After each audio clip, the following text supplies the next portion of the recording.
বিসমিল্লাহির রহমানির রহিম। সম্মানিত মুসলিম ভাই সকল, আসসালামু আলাইকুম ওয়া রাহমাতুল্লাহি ওয়া বারাকাতুহু। ইসলামিক দাওয়া সেন্টার খামিস মশাইদ সৌদি আরবের পক্ষ থেকে আপনাদের জানানো হচ্ছে আন্তরিক শুভেচ্ছা ও অভিনন্দন। এখন আপনাদের সামনে পবিত্র কোরআন ও সহিহ হাদিস থেকে গুরুত্বপূর্ণ আলোচনা পেশ করছেন অত্র অফিসের বাংলা বিভাগের দায়ী শাইখ আব্দুল হামিদ বিন সিদ্দিক হুসাইন সালাফি হাফিজাহুল্লাহ।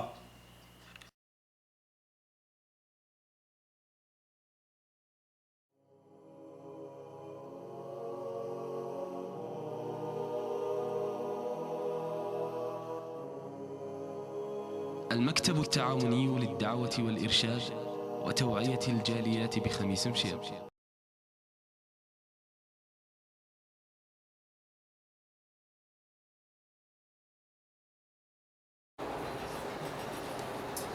إن الحمد لله نحمده ونستعينه ونستغفره ونعوذ بالله من شرور أنفسنا ومن سيئات أعمالنا من يهده الله فلا مضل له ومن يضلل فلا هادي له وأشهد أن لا إله إلا الله وحده لا شريك له وأشهد أن محمدا عبده ورسوله أما بعد فقد قال الله تعالى في كلامه المجيد بعد أعوذ بالله من الشيطان الرجيم بسم الله الرحمن الرحيم يا أيها الذين آمنوا اتقوا الله حق تقاته ولا تموتن إلا وأنتم মুসলিমুন। সম্মানিত বন্ধুগণ, আল্লাহ রাব্বুল আলামিন তার বিশেষ মেহেরবানিতে আমরা দ্বিতীয় খুতবায় আবার আলোচনা করতেছি ওই বিষয়টি যে সম্পদ এবং সন্তান আমাদেরকে যেন আল্লাহর পথ থেকে গাফেল করে না রাখে। বর্তমান সমাজে দেখা যায় অনেক মানুষ সম্পদের মোহে পড়ে আল্লাহকে ভুলে যান। সম্পদ অনেক রয়েছে, একজন অহংকার করে বলছেন যে আমার এই যে অঢেল সম্পদ আছে, এই সম্পদ কি চিরজীবন থাকবে না, এই সম্পদ কি আমার শেষ হবে, ইত্যাদি ইত্যাদি কথা বলে তারা সম্পদের বড়াই করছেন। কিন্তু আল্লাহ রাব্বুল আলামিন তিনি তার কথা জানিয়ে দিয়েছেন যে দেখো, তোমার এই সম্পদ আজকে আছে, কাল নাও থাকতে পারে। আল্লাহ রাব্বুল আলামিন তোমার এই মর্যাদা আজকে রেখেছেন, কালকে নাও থাকতে পারে। অনেক মানুষ মনে করেন আমার ক্ষমতা চিরজীবন থাকবে, কিন্তু আল্লাহ রাব্বুল আলামিন যাকে ইচ্ছা তাকে ক্ষমতা দেন, যাকে ইচ্ছা তাকে ক্ষমতা থেকে নামিয়ে দেন। কেউ যেন মনে না করেন যে আমি সারা জীবন এই অবস্থায় থাকবো। আজকে আপনার পাওয়ার আছে বিধায় আপনি কাজ করছেন, একদিন আপনার ওই পাওয়ার খর্ব হয়ে যাবে, শেষ হয়ে যাবে। এই জন্য করে আল্লাহ রাব্বুল আলামিনকে ভয় করুন, আল্লাহ রাব্বুল আলামিনকে স্মরণ করুন, আল্লাহ রাব্বুল আলামিনের কথা মেনে চলুন। সম্পদ এবং সন্তানের অহমিকা মানে অহংকারে আপনাকে যাতে পেয়ে না বসে, আল্লাহ রাব্বুল আলামিনের কাছে এই কামনা আমরা করি, হে আল্লাহ তুমি আমাদের জীবনের সমস্ত গুনাহ খাতাগুলি মাফ করে দাও, বলুন আমিন। সম্মানিত বন্ধুগণ, আসুন আল্লাহ রাব্বুল আলামিন কোরআনুল কারীমে সূরা, একটি ছোট্ট সূরা নাযিল করেছেন। সূরাটির নাম সূরাতুত আত-তাকাসুর। সেখানে আল্লাহ রাব্বুল আলামিন বলতেছেন মানুষ সম্পদের মোহ ছাড়তে পারে না, ততক্ষণ পর্যন্ত ছাড়তে পারবে না যতক্ষণ পর্যন্ত সে কবরের সাক্ষাৎ করবে। যেমন আল্লাহ রাব্বুল আলামিন বলতেছেন যে আল্লাহুত তাকাসুর হাত্তা যুরতুমুল মাকাবির। আল্লাহ বলছেন আল্লাহুত তাকাসুর, বেশি পাওয়ার আশা, বেশি পাওয়ার লোভ তোমাদেরকে বিভোর করে রেখেছে, গাফেল করে রেখেছে। মানে বেশি অর্থ যাতে হয়, এজন্য তোমরা কাফের হয়ে গেছো যে পৃথিবীতে অর্থ ছাড়া আর কিছু নেই, এমনই মনে করতেছ। যেমন অনেক মানুষ মনে করেন খাওয়া দাওয়া ভর্তি করো, দুনিয়াটা মস্ত বড়, যে দুনিয়ার মজা তোমরা নিয়ে নাও, দুনিয়ায় সব কিছু, আখিরাত বলতে আর কিছু নেই। জি না ভাই, এজন্য আল্লাহ নবী বলতেছেন যদি কোন আদম সন্তানকে তাদেরকে যদি আল্লাহ রাব্বুল আলামিন উহুদ পাহাড়ের সমান স্বর্ণ দান করেন, সে আরেকটা স্বর্ণের পাহাড় যাতে হয় এই কামনা করবে। কি বলেন, ঠিক না? অনুরূপ ভাবে আবার যদি একটা স্বর্ণের পাহাড় দেওয়া হয়, সে চাইবে আরো একটা হোক, আপনি যদি চেয়ারম্যান হয়েছেন, হ্যাঁ মেম্বার হয়েছেন, স্বপ্ন দেখেন চেয়ারম্যান হয়েছেন, স্বপ্ন দেখেন পৌর চেয়ারম্যান হওয়ার, সেটা হয়ে গেছেন, স্বপ্ন দেখেন বিভাগীয় সেই অনেক কিছু হওয়ার, এরপরে স্বপ্ন দেখেন মন্ত্রী মানে এমপি হওয়ার, এমপি থেকে মন্ত্রী মিনিস্টার হওয়ার, মন্ত্রী থেকে প্রধানমন্ত্রী হওয়ার, আবার সেখান থেকে আরো উপরে যদি যাওয়া যায় এই পরিকল্পনা করে এবার ঠিক না।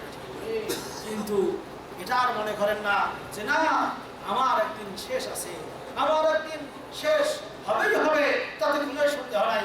যত বড় মন্ত্রী মিনিস্টার হন না কেন একদিন আপনাকে আমাকে কবরে যেতেই হবে।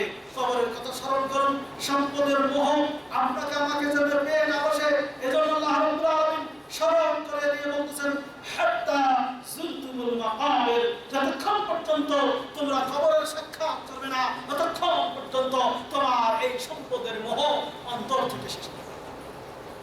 সম্মানিত বন্ধুগণ, আপনাকে আমাকে সম্পদ অর্জন করতে হবে, এই আদেশ আল্লাহ দিয়েছেন। যেমন আল্লাহ বলতেছেন ফাইদা কুদিয়াতিস সালাত ফান্তাশিরু ফিল আরদ ওয়াবতাগু মিন ফাদলিল্লাহ। আল্লাহ বলতেছেন যখন নামাজের সমাপ্তি হয়ে যায় তুমি জমিনে ছড়িয়ে ছিটিয়ে পড়ো, আল্লাহ ফজল করুন, আল্লাহর অনুগ্রহ তুমি তালাশ করতে থাকো। সম্পদ অবশ্যই অর্জন করতে হবে, আপনাকে আমাকে সম্পদ গ্রহণ করতে হবে, কিন্তু সব কিছুর মূলেই যে সম্পদ এমন কথা মনে করা ঠিক নয়। অনেক মানুষের অঢেল সম্পত্তি আছে কিন্তু তারপরেও সে বাঁচতে পারে না। অনেক টাকা পয়সা আছে, হ্যাঁ কোটি কোটি টাকার মালিক, কিন্তু তারপরেও আপনি বাংলাদেশে চিকিৎসা করেন হয় না, বিদেশে যে সেখানে চিকিৎসা করতে করতে শেষ, আর ফিরে আসতে পারে। এমনকি সৌভাগ্য হয় না আপনার আত্মীয় স্বজনের আপনার মরণের সময় আপনার সঙ্গে দুটো কথা বলবে, এই সৌভাগ্য হয় না, কারণ আপনার অনেক টাকা, আপনি বিদেশে চলে গিয়েছেন। কি বলেন ভাই, ঠিক না ভাই? আল্লাহু আকবার। এজন্য সম্পদ করে জীবন যাতে শেষ না করে, আজকে আছে কাল নাই। সম্মানিত বন্ধুগণ, যার যেটা আছে এটা নিয়ে শুকর করেন, খুশি থাকেন, রাজি থাকেন, আল্লাহ রাব্বুল আলামিনের কাছে দোয়া করতে থাকেন, আল্লাহ বরকত দেবেন। যেমন আল্লাহ রাব্বুল আলামিন বলেন লাইন শাকারতুম লাযীদান্নাকুম ওয়া লাইন কাফারতুম ইন্না আযাবি লাশাদীদ। তোমরা যদি বান্দা শুকর আদা করো অবশ্যই আমি বেশি করে দেব, আর যদি নাফরমানি করো নিশ্চয়ই জেনে রাখো আল্লাহর আযাব বড় কঠিন।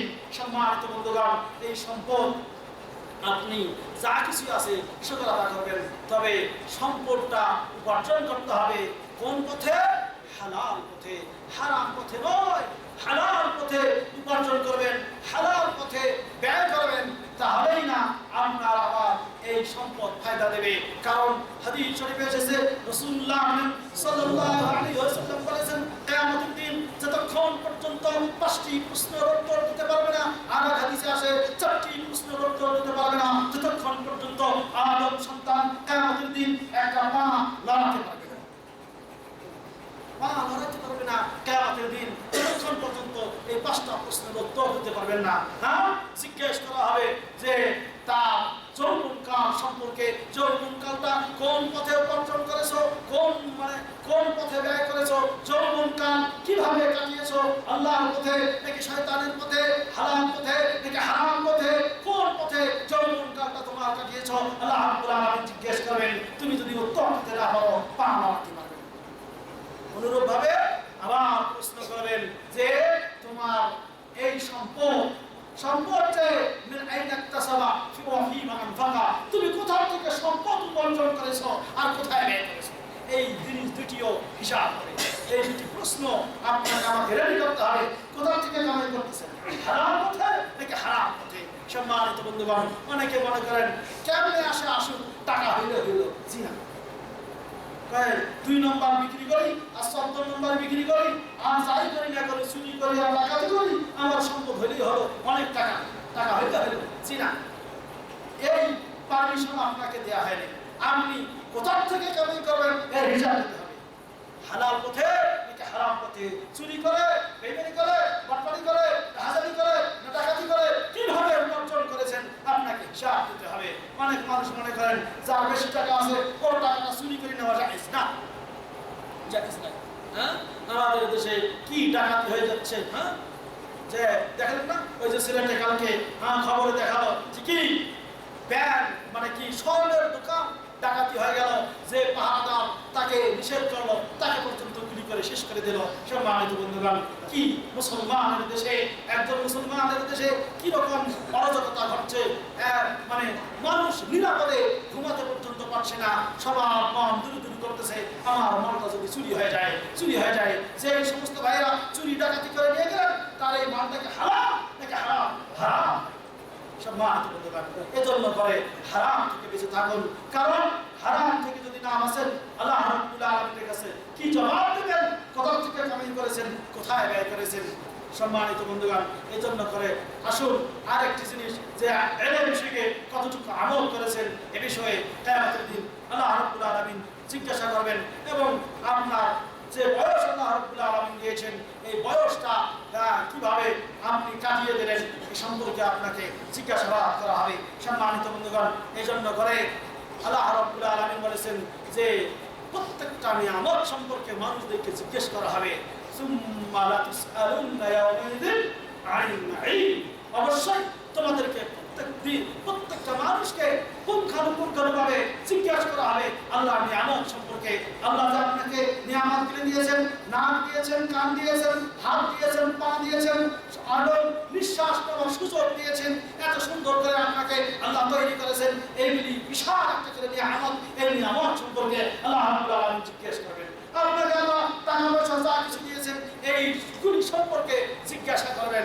আপনার জিজ্ঞাসা করলে কি উত্তর দেবেন সেই উত্তর এখন থেকে রেডি করতে হবে, এখন থেকে প্রস্তুত করতে হবে যে আল্লাহ আমি হালাল পথে উপার্জন করেছি, হালাল পথে ব্যয় করেছি। অনেক মানুষ হালাল পথে উপার্জন করে আবার ব্যয় করে হারাম করেছে। জি না, হারাম পথে ব্যয় করা যাবে না। এই জন্য করে ভাই অনুরোধ থাকবে, আসুন এই সম্পদ এবং সন্তান আপনাকে আমাকে যেন বিপথে না ফেলে। অনেক মানুষ সন্তানের কারণে কোথায় যাচ্ছে, সন্তান তাকে মানে খারাপ পথে নিয়ে যাচ্ছে, সন্তান বিপদে যাচ্ছে, মানে সন্তান হারাম পথে চলে যাচ্ছে, তাদেরকে ফেরাতে পারছে না। এর মূল কারণ কিন্তু এই বাবা মা যদি প্রথম থেকে শিক্ষা দিত সন্তানদেরকে, তাহলে সন্তান তার জন্য উপকার আসতো। কিন্তু অনেক সময় এই সন্তান তার ক্ষতির কারণ হয়ে যায়। এজন্য করে আসুন আল্লাহ এই বাড়ি থেকে আমরা সামনে রেখে আমাদের জীবনকে পরিচালিত করার চেষ্টা করি। আমাদের সন্তান এবং আমাদের সম্পদ যেন আমাদেরকে গাফিল করে না রাখে। হে আল্লাহ, এই তৌফিক তুমি আমাদের সবাইকে দান করে বলুন, আমিন। আল্লাহ বলেছেন ইন্নাল হায়াতুদ দুনিয়া লা'ibun ওয়া লাহবুন, লা'ibun ওয়া লাহবুন। আল্লাহ রাব্বুল আলামিন বলতেছেন এই দুনিয়ার জীবনটা একটা খেল তামাশা এরকম একটা বস্তু, এবং এটা এমন একটা সৌন্দর্য যেটাকে দেখে মানুষ খুব মোহনীয় হয়ে পড়ে, দুনিয়া ছাড়া আখিরাত ভুলে যায়। কিন্তু মুসলমান আমাদের আখিরাত ভুললে চলবে না, আখিরাতের কথা অবশ্যই স্মরণ রাখতে হবে। হে আল্লাহ, আখিরাতে আমাদের সম্পদ আমাদের জন্য উপকার করে বলেন, আমিন। আল্লাহ আমাদের সন্তান যেন আখিরাতে আমাদের উপকার করে এই তৌফিক আমাদের সবাইকে দান করুন, আমিন।